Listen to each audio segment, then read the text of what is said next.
nchi inaweza kubadilika kama watu wa Singapore walibadilisha kwao. There is no reason why we cannot catch up with Singapore. Wenchi, how are you doing? I hope you are doing fine. I'm also well.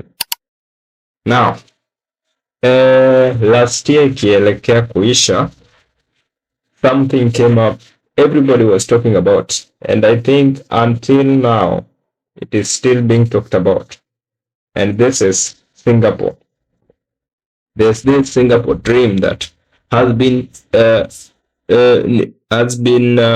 in the mouths of many, from the president himself, President Ruto, all the way.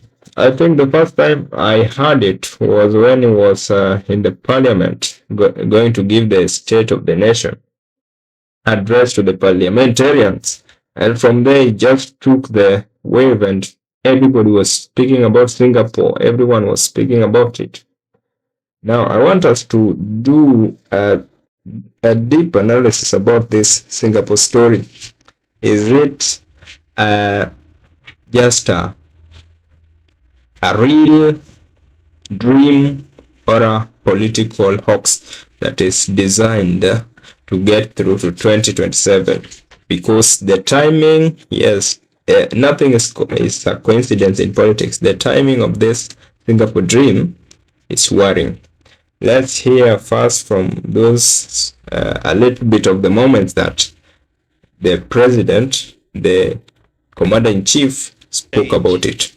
And we are not joking, my friends. Hii nchi hii lazima ibadilike. Tumechelewa kubadilisha Kenya. Tumechelewa kufukuza umaskini. Tumechelewa kufukuza njaa. Hii nchi inaweza kubadilika kama watu wa Singapore walibadilisha kwao, wa Korea walibadilisha kwao, wa Malaysia walibadilisha kwao. Sisi tutabadilisha kwetu. Wakati huo, we are going to change this country. Believe you me. Hii nchi tutaibadilisha. We have what it takes as a nation. There is no reason why we cannot catch up with Singapore, Malaysia. And yes, you have it. Singapore dream. Ni noma. Now, if Singapore's dream, vision or Mirage, sorry. Is it a dream or a mirage? And we also know what a mirage is. A mirage is that ni ile kitu unaonanga kwa lami, ni kama kuna maji mbele ukifika hakuna kitu.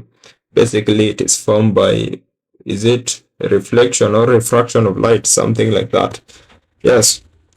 So it seems that William Ruto has found a new campaign song. After the hustler narrative got tired, after taxes killed the vibe, after Gen Z checked out, a new promise emerged. We will make Kenya the next Singapore. It sounds elite, it sounds global, sounds like something you say when hustlers stop clapping. But the real question is simple. Is Kenya under Ruto structurally capable of becoming Singapore? Or is this just recycled political poetry for 2027? Let's break it down without emotions, without worship, without fear. So how was this country called Singapore actually built? Singapore did not become Singapore because of speeches. It became Singapore because of Lee Kuan Yew and three brutal principles. First principle was zero tolerance to corruption. In Singapore, ministers went to jail, friends of power went to jail, relatives went to jail, even the prime minister's associates were not spared. Corruption was not debated, it was executed legally. Lee Kuan Yew once said, if you want to be clean, be prepared to send your friends to jail. Now pause. Then look at Kenya.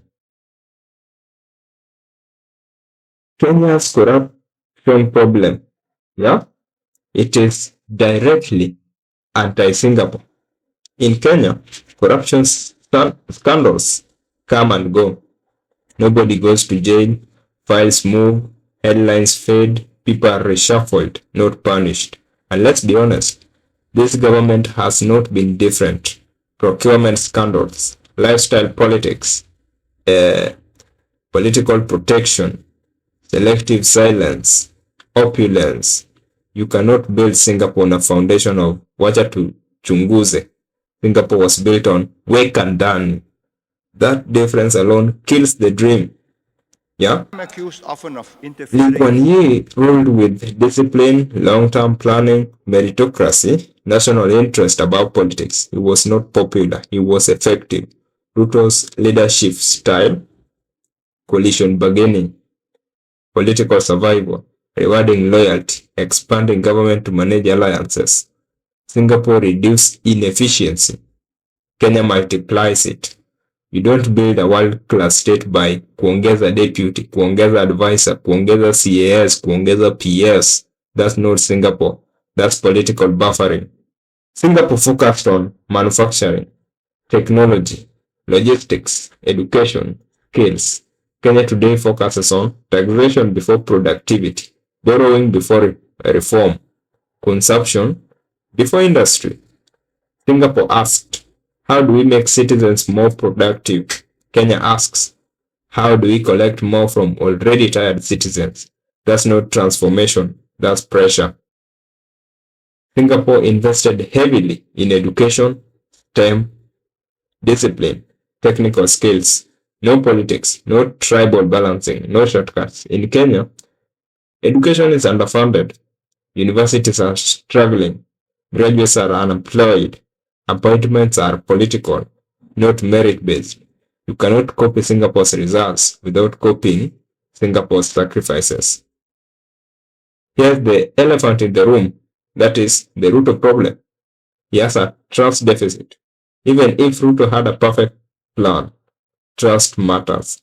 Singapore trusted Lee Kuan Yew because he lived modestly, he was consistent, he punished corruption publicly, he did not enrich himself.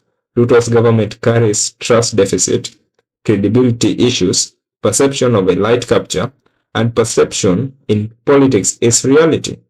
You can't sell a clean future when the present looks dirty.